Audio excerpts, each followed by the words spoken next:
आजकालच्या काळात मस्तक पायावर ठेवण्यासाठी अत्यंत फार थोड्या जागा राहिलेल्या आहेत.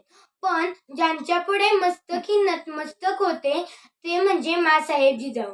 33 कोटी देवांचे कोट्यावधी मंदिरे असतील, पण त्याच्यात भक्तिभाव फार थोडा होत आहे. परंतु माझ्या राजाचे मंदिर नाही, पण कोट्यावधी माणसं माझ्या राजाची भक्ती करतात. ये संभा मर सकता है पर बेईमानी कभी भी नहीं हो सकता, कभी भी नहीं हो सकता. नमस्कार, माझे नाव वेदिका अरुण साळुंखे. मी आता 6वीतील विद्यार्थिनी श्री बाळकृष्ण लक्ष्मण महाडिक विद्यालय निवडी येथे शिकत आहे. माझ्या भाषणाचा विषय छत्रपती संभाजी महाराज. वाघाच्या जबड्यात हात घालून दात मोजणारा तो शंभूराजा. वाघाच्या जबड्यात हात घालून दात मोजणारा तो शंभूराजा. शाहू महाराजांचे स्वप्न म्हणजे शंभूराजा. जिजाऊंचे स्वप्न म्हणजे शंभूराजा.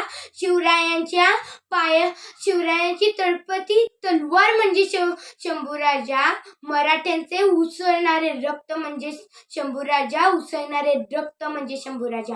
मित्रांनो, छत्रपती संभाजी महाराज यांचा जन्म 14 मे 1657 रोजी पुरंदरात झाला.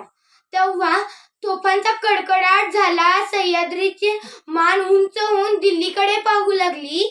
सह्याद्रीच्या कानाकोपऱ्यातून माझा राजा जन्मला, माझा राजा जन्मला असा आवाज येऊ लागला. भगवा झेंडा अभिमानाने फडकू लागला. छत्रपती शिवाजी महाराजांच्या मृत्यूनंतर त्यांचे धाकटे पुत्र छत्रपती संभाजी महाराज यांना गादीवर बसवण्याचा मान मिळाला. पण औरंगजेबाने ठरवले की पहिल्यांदा ह्याच संभाजीला मारायचे, मावळ्यांना मारायचे आणि हे स्वराज्य आपल्या ताब्यात घ्यायचे. 1682 मध्ये संभाजी महाराजांच्या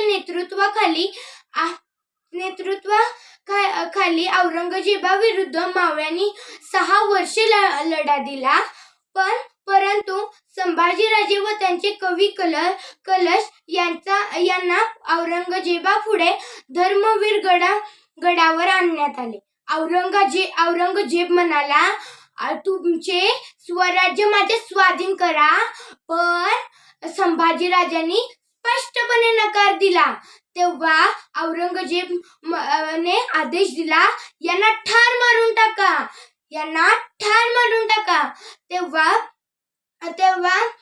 त्यांना कोणतीही भीती नाही वाटली आणि ते आपल्या स्वराज्यनिष्ठा व धर्मनिष्ठेवर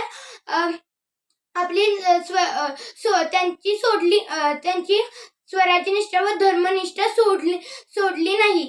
ते म्हणाले, औरंगजेबा, तुझा बाप जरी आला असता तरी मी हे स्वराज्य तुझ्या स्वाधीन केलेच नसते व तू जिंकलेच नसते, कारण तू स्वराज्य जिंकण्यासाठी लढाई करत होतास, पण माझे मर्द मावळे स्वराज्याचे रक्षण करण्यासाठी लढाई करत होते.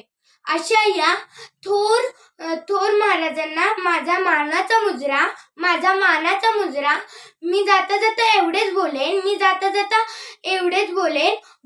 गरुडाचा पोरते गरुडच होणार. भवानीचा अभय त्यासी कोणा नाही भ्यायचं. भवानीचा अभय त्यासी कोणा नाही भ्यायचं. गुणी मोठं थोर होतं. लेकरू सईबाईचं. धन्यवाद. जय हिंद, जय महाराष्ट्र, जय